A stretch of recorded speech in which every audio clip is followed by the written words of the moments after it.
Madame, Monsieur, bonjour. Merci de nous prêter attention à la une de l'actualité de ce samedi 10 août. Par millions, les pèlerins sont au mont Arafat, une étape culminante dans le rituel du Hajj. Des images impressionnantes dans ce journal et des nouvelles des pèlerins algériens.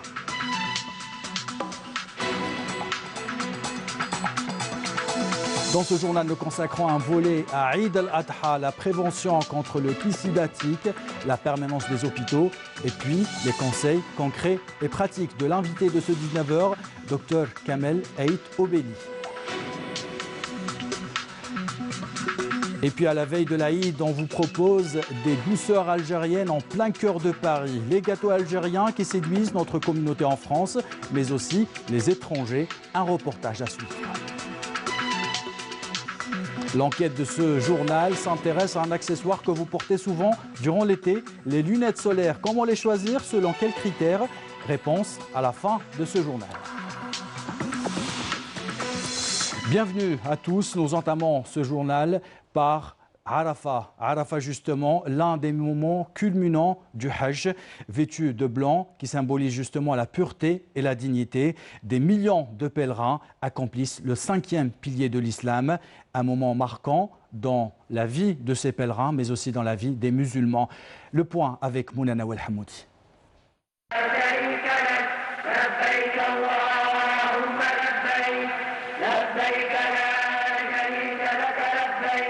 Dès les premières heures de l'aube, 2,5 millions de musulmans ont commencé à affluer sur Jabal al-Rahma, à pied, en bus ou en train, parcourant les 6 km qui séparent le mont Arafat de la vallée de Mina pour accomplir Waqfat Arafat, un des points culminants des rites sacrés du Hajj. Vêtus de blanc, symbole de pureté et d'égalité, les musulmans consacrent cette journée à la prière et à implorer Dieu le Tout-Puissant à la veille de Eid al-Adha. En milieu de journée, les fidèles ont accompli la prière collective d'Ad-Dohr et celle de l'Asr autour de la mosquée de Nemira. Après la prière, ils s'appliquent dans l'adoration d'Allah en ces instants précieux de la vie.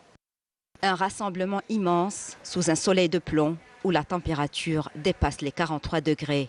Une image qui symbolise le jour du jugement dernier et notre rencontre avec Allah. En ce jour, Allah descend jusqu'au ciel le plus bas pour vanter auprès des anges les mérites de tous ces musulmans venus du monde entier, demander son pardon et sa miséricorde. Pendant ce temps, les fidèles ne cesseront de répéter la Telbiya. Nous voilà au Seigneur. La louange et la grâce t'appartiennent, ainsi que la royauté. Tu n'as pas d'associé. Les fidèles profitent de ces moments magnifiques pour faire beaucoup d'invocations, en glorifiant Allah, proclamant son unicité et lui demandant pardon jusqu'au coucher du soleil. C'est en ce jour sacré où le prophète alayhi salatu wassalam avait parachevé le message de l'islam dans son dernier prêche où il avait dit « Aujourd'hui, j'ai rendu parfaite votre religion, j'ai parachevé ma grâce sur vous et j'ai agréé l'islam comme étant votre religion. » Après la station du mont Arafat, les musulmans se rendent à Muzdalifa pour y passer la nuit. Là-bas, ils rassembleront des cailloux en prévision du rituel de la lapidation dans la vallée de Mina au premier jour de Eid al-Adha.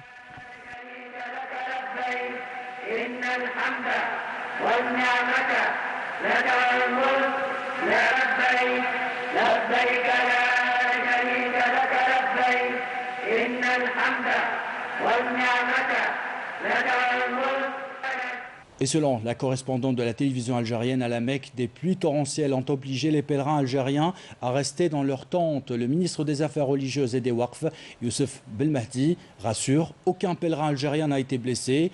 Nous revenons sur cette actualité et sur l'actualité des pèlerins algériens dans nos prochaines éditions.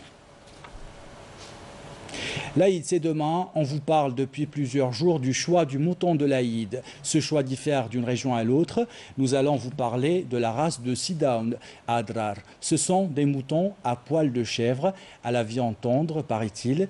On voit cela avec Amel Messaïd. Des prix abordables et une offre qui répond largement à la demande. Nous sommes dans le marché du bétail de la wilaya d'Adrar. Ici, en Seru, sur une race peu connue dans le nord, on l'appelle Sidaouen. un mouton local très apprécié pour son goût, voire même ses bienfaits sur la santé. On ramène les Sidaouane de Timiaouine et Bourj Badji Mokhtar, du Sahara en somme. Oui, il est très demandé. Oui, je l'achète tout le temps. Sa viande est bonne. Les prix sont plus intéressants que l'année dernière. Ça varie entre 25 et 42 000 dinars.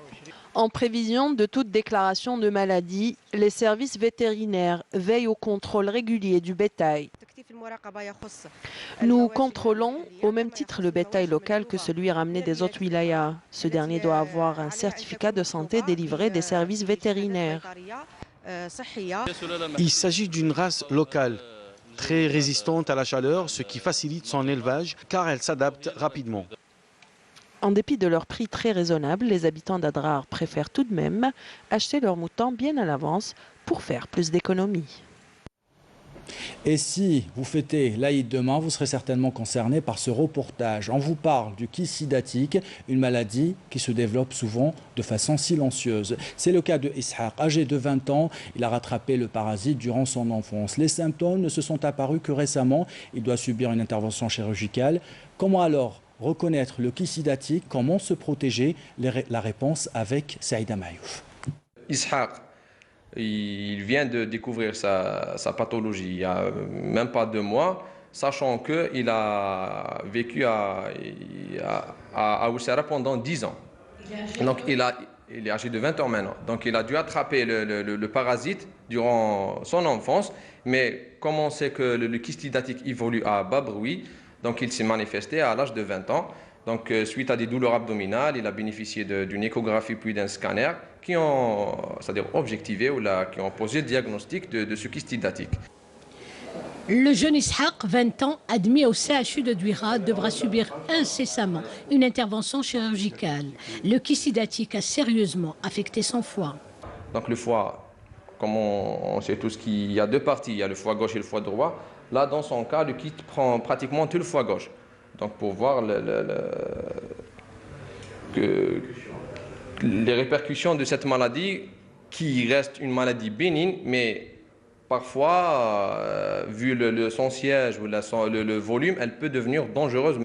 كنت عايش في بلاصة من قبل فيها حيوانات تربوهم كباش كلاب حاشاك كل شيء ليسونسيال اللي تربى.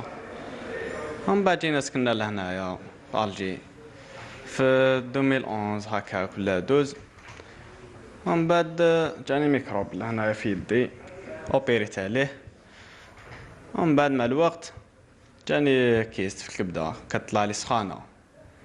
رحت للطبيب دار لي راديو عطاني دواء قال لي اسكو اذا بريت يروح بالدواء هكاك نورمال اذا ما بريت نديرو لك عليها اوبيراسيون. Avec l'approche de l'Eid al-Adha et le rituel du sacrifice, apparaît également le spectre du kyste sidatique, maladie dangereuse, parasitaire, transmissible par les animaux. Donc la période d'Eid, il y a un abattage important de moutons. Si on suspecte donc, que le foie est atteint ou que les poumons sont atteints, donc c'est visible à l'œil nu, c'est des petits kystes ou c'est des gros kystes. Donc c'est surtout quand c'est des gros kystes, c'est facile à voir. Quand c'est des petits kystes, aussi en général, on peut soit l'enlever, soit carrément jeter si on n'est pas sûr un peu de... Donc alors au lieu de jeter dans la nature, et que les chiens vont les manger et pourraient transmettre la maladie à l'homme après, donc il vaut mieux enterrer les abats. Donc il faut les enterrer ou les incinérer. La meilleure situation, c'est d'enterrer ces abats. En 2017, et selon les statistiques du ministère de la Santé, on a recensé plus de 380 cas de kyste sidatique. Le taux d'incidence apparaît comme suit, 0,9 équivalent à 100 000 habitants. Les wilayas les plus touchés, nous avons en premier lieu Tissemsilt avec 6,3 équivalent à 100 000 habitants, Tiaret 5,4, Saïda 4,3 et Médéa 4,2 équivalent à 100 000 habitants. Maladie évoluant à bas bruit, à prendre rigoureusement au sérieux, sachant que le kyste hydatique touche le foie à 70%, les poumons à 40% et à un taux moindre le reste des organes, à savoir le cœur, les reins, l'os ou encore le cerveau. Et justement, pour savoir davantage sur la prévention, nous recevons sur ce plateau Kamel Aït Obeli. Il est épidémiologiste à l'Institut national de santé publique. Merci d'avoir accepté notre invitation. Alors, encore un petit mot sur le kyste hydatique, docteur Obeli. Merci d'abord pour l'attention que vous donnez aux problèmes de santé dans notre pays. Permettez-moi de rappeler que le kyste hydatique est une maladie parasitaire, dont le réservoir définitif principal dans notre pays, et souvent ailleurs, le chien. Et le chien, il abrite ce parasite dans son intestin. Avec les déjections de ce chien infecté, et dans les déjections, on trouve des œufs, et ces œufs qui vont polluer le pâturage ou l'herbe que va brouter le mouton que nous égorgeons. Demain, par exemple, le jour de l'Aïd. Donc, en cas de doute, qu'est-ce qu'on fait? En cas de doute, ça veut dire toujours, après avoir égorgé le mouton, il faut s'assurer si les abats, notamment le foie et les poumons, sont sains. Ça veut dire qu'ils ne contiennent pas des kystes. S'ils contiennent des kystes, la mesure essentielle à prendre, c'est justement d'enterrer ces abats après les avoir badigeonnés avec du crésil et de chlorure de chaux pour qu'ils ne soient pas à la portée du chien. Parce que si le chien mange ces abats infectés, il va... c'est-à-dire cette maladie va rester. Va se propager. Va se propager et va rester. Ou alors, disparaître. Ou alors les brûler carrément. Si on a un doute, on brûle ou on enterre. On brûle et on enterre. Il vaut mieux les enterrer pour qu'ils ne soient pas à la portée des chiens. Et il n'y a pas que le kyste hydatique, justement. Il y a d'autres maladies qui se propagent par rapport à Eid al-Adha, justement. Justement parce que à l'occasion de Eid al-Adha, en termes de maladies, il y a d'abord, on parle du kyste hydatique, mais on oublie souvent d'autres maladies qui sont liées à l'hygiène, notamment les toxi-infections alimentaires collectives.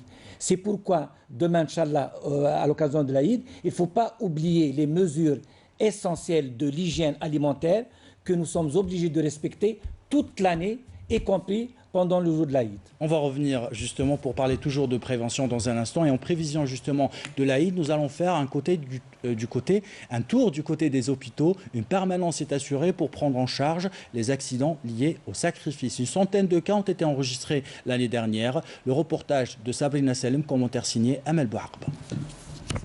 Les outils tranchants lors du sacrifice du mouton n'est pas sans risque.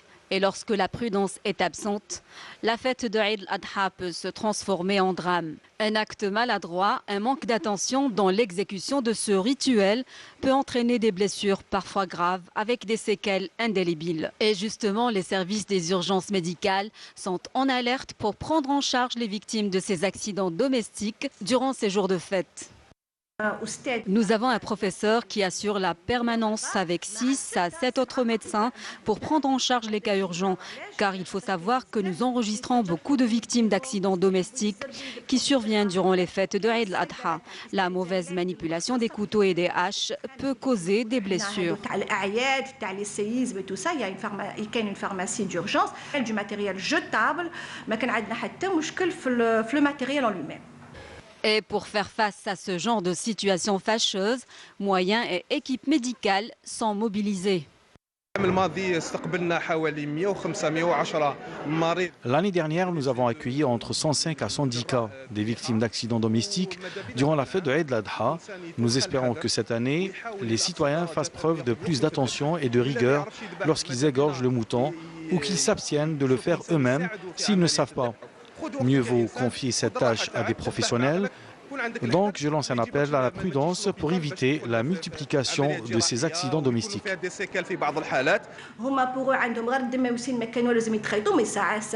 Les tendons sont coupés et qu'il faut les faire prendre au bloc opératoire. Le sacrifice du mouton, un rituel important pour tout musulman, un acte qui est toutefois loin d'être anodin. La vigilance reste donc de mise pour que cette fête soit célébrée dans la joie et la bonne ambiance. La vigilance reste de mise alors, et vous avez des conseils dans ce journal de notre spécialiste justement, docteur Kamel Aït Obeli. On vient de regarder ce reportage. En cas de blessure, en cas de brûlure, qu'est-ce qu'il faut faire exactement ?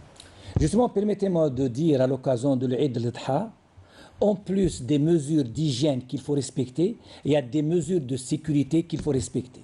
C'est pourquoi justement le sacrifice va être avec des outils tranchants qui peuvent être source de blessures. C'est pourquoi, je répète, il faut éloigner les enfants qui sont souvent les victimes de ce genre de blessures.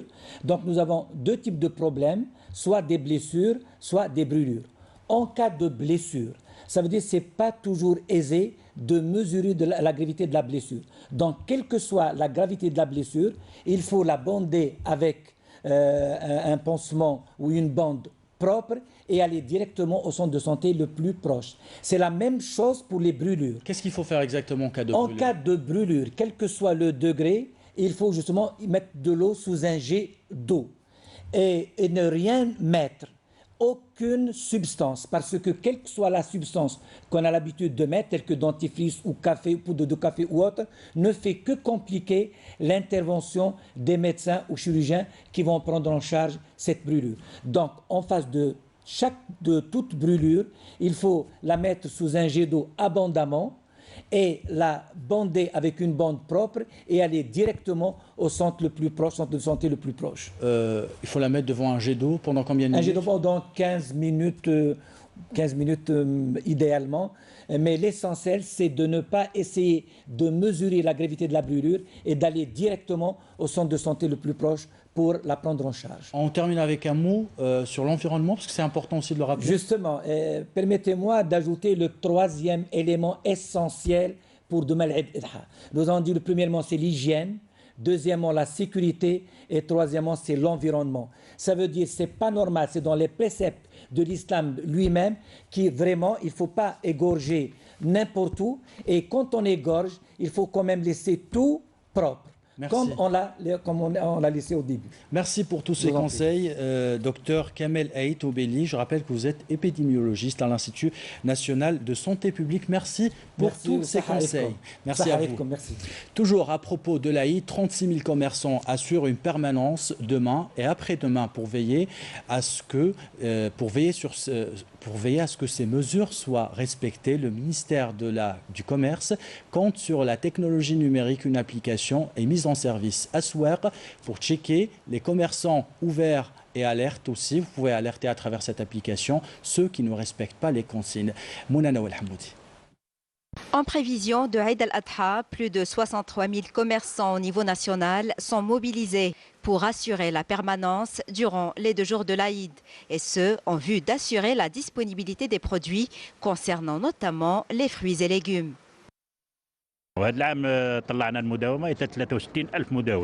Le nombre de commerçants permanenciers a été porté à 63 000 cette année contre 50 000 l'année dernière, parmi eux des marchands de fruits et légumes. Et ce, en vue d'alléger la pression sur les commerçants, mais aussi pour permettre de maintenir des prix stables. Une légère hausse des prix pourrait être tout de même enregistrée durant ces 2 jours de l'Aïd. Par ailleurs, le ministre du Commerce a annoncé le lancement d'une nouvelle application électronique. Baptisée Aswaq, cette application permettra d'accompagner les citoyens pour repérer les commerces et boulangeries ouverts ces 2 jours de l'Aïd. Et cette année, nous avons procédé à la numérisation des informations. À travers cette nouvelle application, le client pourra localiser via son smartphone la boulangerie ou le marchand de légumes qui sera ouvert. Il aura même la possibilité de faire une alerte si l'un des commerçants concernés par la permanence ne sera pas ouvert. Pour contrôler ces permanences, plus de 2000 agents de contrôle relevant des services du ministère du Commerce ont été mobilisés pour veiller à ce que les commerçants et les unités de production respectent ce programme. Et toujours à propos de l'Aïd, la consommation d'eau triple durant les 2 premiers jours. Les habitants craignent des coupures. La CEAL se prépare à relever le défi, mais ses responsables persistent et signent sur la rationalisation de l'eau. Commentaire Amel Bouarba. Élément vital, l'eau est indispensable lors du sacrifice du mouton. Mais il arrive que les robinets se retrouvent à sec durant les fêtes de Eid al-Adha. Une situation appréhendée par de nombreux foyers qui redoutent de vivre ce calvaire. Nous avons tous besoin d'eau durant Eid al-Adha. J'espère qu'il n'y aura pas de coupure et que les services de la CEAL prennent en considération nos réclamations. S'il y a un manque d'eau, des odeurs nauséabondes vont se propager et cela va entraîner des maladies.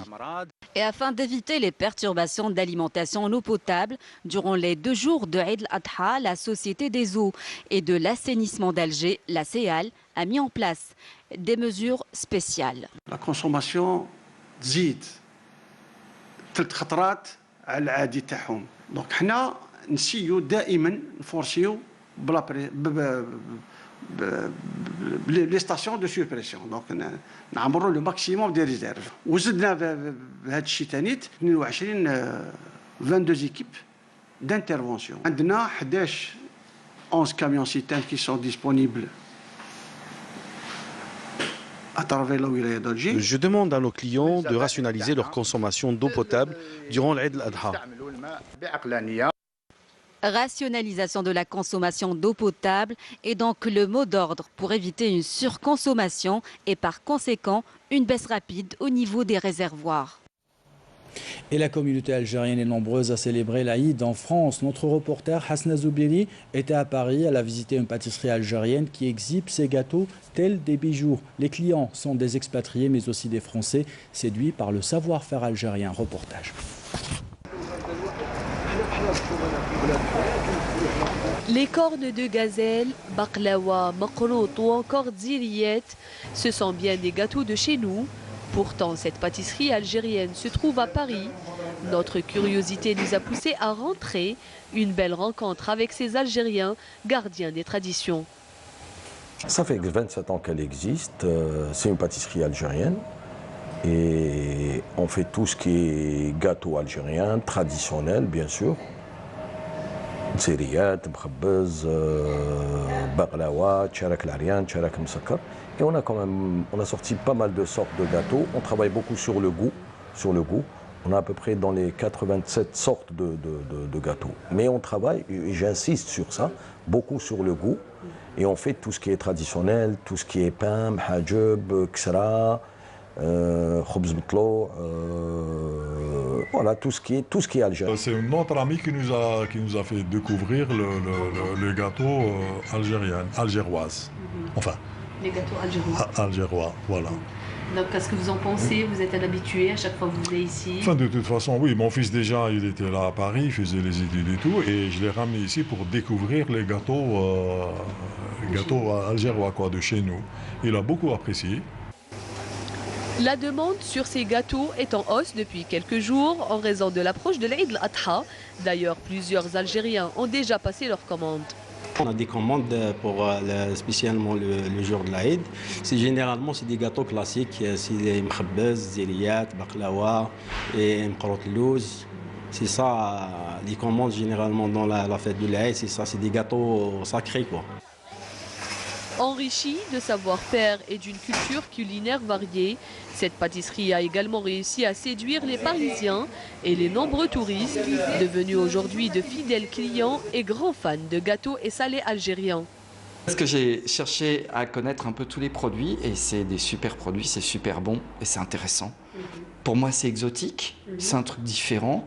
Et j'adore tout ce qui est différent. J'adore les cornes de gazelle, tous les trucs aux noix, tous les trucs aux pistaches, etc. J'adore ça. La bague de Kenza est devenue un véritable miroir de l'art culinaire algérien à l'étranger. Ces douceurs d'Algérie font le bonheur de notre communauté.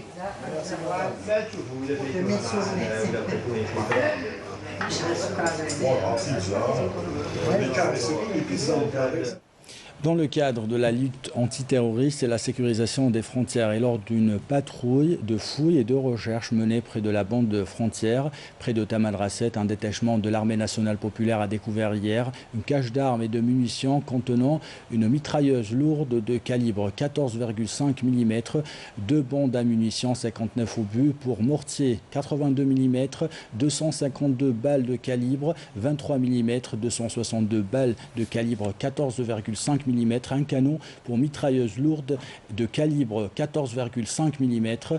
Dans le cadre de la lutte contre la criminalité organisée, des gardes-frontières à Tlemcen ont arrêté un individu en sa possession 30 kg de kif traité, tandis que des gardes-côtes à Skikta et Taraf ont arrêté un individu et saisi du matériel de plongée et des appareils de pêche de corail. Par ailleurs, dans le cadre de la lutte contre l'immigration clandestine, des éléments des gardes-côtes ont mis à échec des tentatives d'immigration clandestine à Annaba de 47 individus à bord d'embarcations de fabrication artisanale. Fin de ce communiqué. On vous propose une enquête sur les lunettes solaires. C'est l'accessoire phare de l'été et des plages aussi. Comment faut-il les choisir? Selon quels critères? Eh bien, nous avons testé pour vous chez un optométriste des lunettes achetées à la sauvette qui ne répondent pas aux normes. Ces mêmes lunettes, nous les avons soumises à des passants pour essayer de voir s'ils peuvent reconnaître l'original de la copie. Regardez. Nous commençons cette enquête en caméra discrète chez un vendeur de lunettes en gros. Ici, il y a de toutes les couleurs, toutes les marques, mais que valent-elles vraiment? Nous décidons d'acheter une paire à 300 dinars. Pour y voir clair, nous ramenons ces lunettes chez un optométriste à Cuba. Bonjour monsieur. Bonjour. Alors, on vient tester 3 lunettes chez vous. Alors la première, moi je l'ai depuis un moment. Elle est achetée au prix fort. La deuxième, elle est achetée sur internet. Et la troisième, on l'a acheté sur Alger Centre à 300 dinars. Donc là, si le verre est de bonne qualité, le test était entièrement. Donc on va tester le premier verre. On met, ça s'éteint. Donc c'est un verre UV400. On fait celle qui a acheté à la sauvette. On met, rien ne s'éteint. Donc c'est un verre qui est fait pour brûler les rétines. Parce que là, les UV vont rentrer à 100%.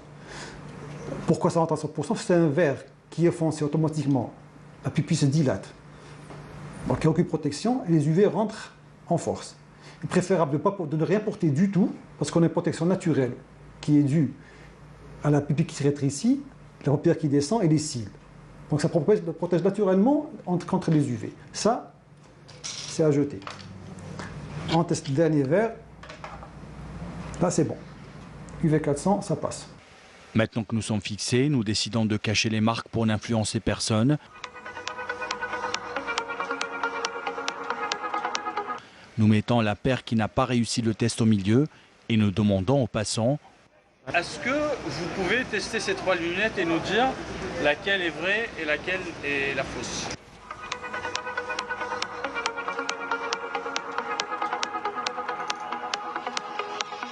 Je pense que c'est celle-là. Celle-là, c'est quoi? La fausse.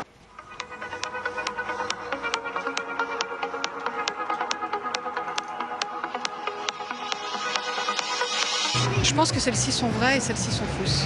D'accord. Et vous, mademoiselle? Moi, je pense que celles-là sont fausses et celles-ci, elles sont vraies.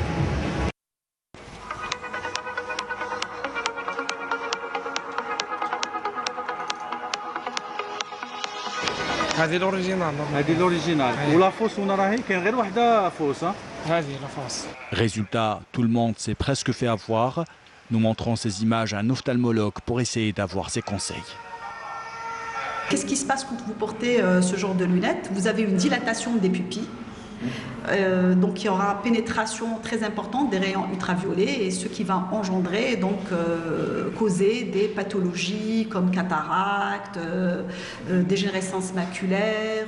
Et il y a le risque de cancer de la peau. C'est pour ça que les lunettes solaires doivent être englobantes, qui protègent aussi les paupières, pas seulement le globe oculaire mais les paupières aussi, parce qu'il y a risque de cancer comme le spinocellulaire et le basocellulaire. Et comment se protéger? Par le port donc des lunettes solaires. Pour protéger ses yeux, le prix est souvent gage de qualité. Et n'oubliez pas, même en cas de temps nuageux et couvert, près de 80% des rayons UV continuent de rayonner. Du foot, pour terminer ce journal, nos représentants de la Ligue des Champions et la Coupe de Confédération ont remporté leur premier match. Les Usmistes sont revenus de Niamey avec 3 points. On voit ces photos de victoire. Et pour sa part, la GSK signe son retour par une victoire en Ligue des Champions d'Afrique après 9 ans d'absence. La GS Kabylie s'est imposée hier soir face à la formation soudanaise d'El Merrikh 1-0 au stade de l'unité maghrébine de Béjaïa. Un but inscrit par Riyad Ben Saïh à la 43e minute, comme on peut le voir sur ces images. Et pour ce qui est de la Coupe de la Confédération, le Parado AC s'est imposé hier soir au stade olympique du 5 juillet face à l'IC Kamsar de Guinée 3-0. Le CRB entre en compétition ce soir contre la formation tchadienne de l'AS Coton au stade olympique du 5 juillet. Ça sera à partir de 20h. Voilà, c'est la fin de ce journal. L'équipe de la rédaction qui l'a préparé, l'équipe technique qui l'a réalisé, vous remercie de l'avoir suivi. En bas de votre écran, les adresses web pour le replay de vos programmes. Belle soirée à tous.